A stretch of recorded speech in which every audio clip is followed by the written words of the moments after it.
Have you ever forgotten your phone? When did you realize you'd forgotten it? I'm guessing you didn't just smack your forehead and exclaim damn apropos of nothing. The realization probably didn't dawn on you spontaneously. More likely, you reached for your phone, pawing open your pocket or handbag, and were momentarily confused by it not being there. Then you did a mental restep of the morning's events. Crap.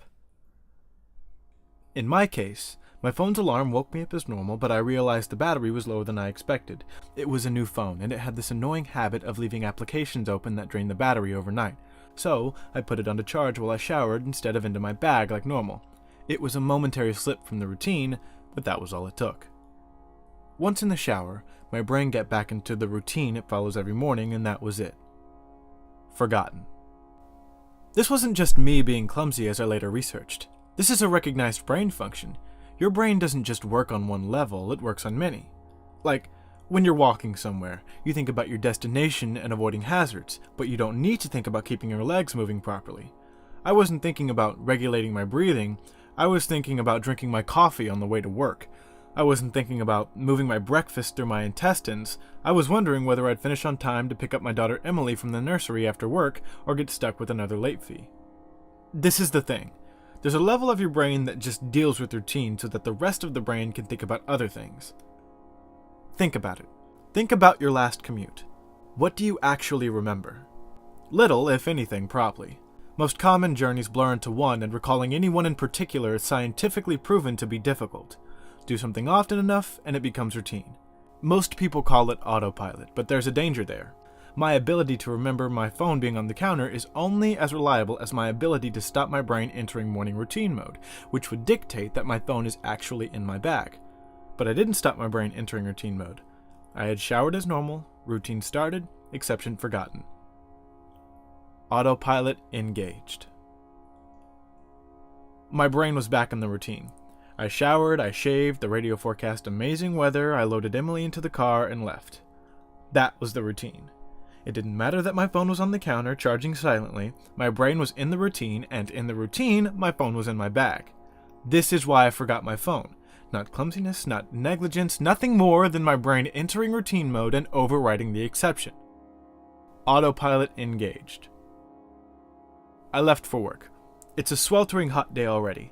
The bad sun had been burning since before my traitorously absent phone woke me.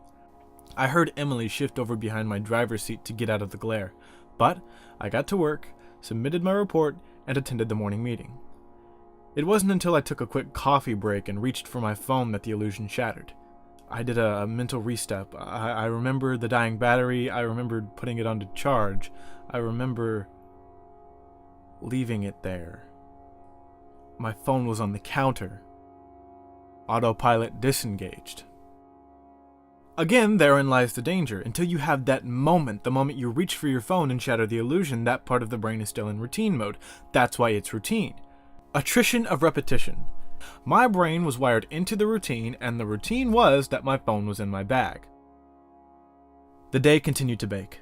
The morning haze gave way to the relentless fever heat of the afternoon. People swapped coffees for iced smoothies. Jackets discarded, sleeves rolled up, ties loosened, brows mopped. The thermometer continued to swell.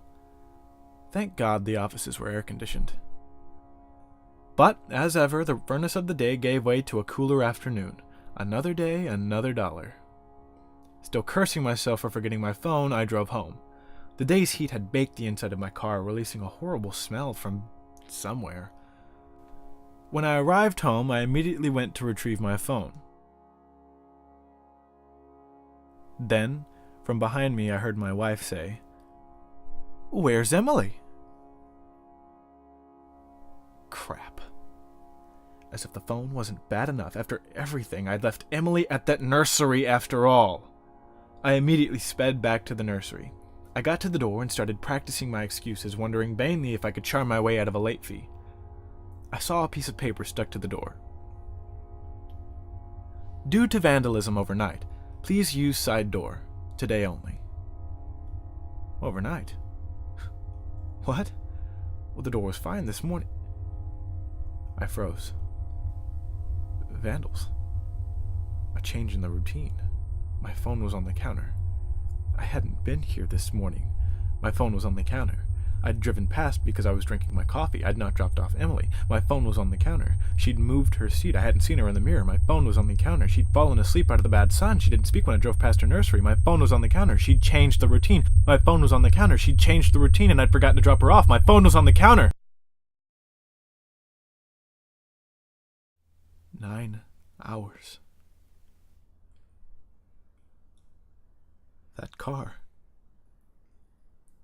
That baking sun. No air. No help. That heat. That smell. I walk to the car door. Numb. Shock. I open the door. My phone was on the counter, and my daughter was dead. Autopilot disengaged.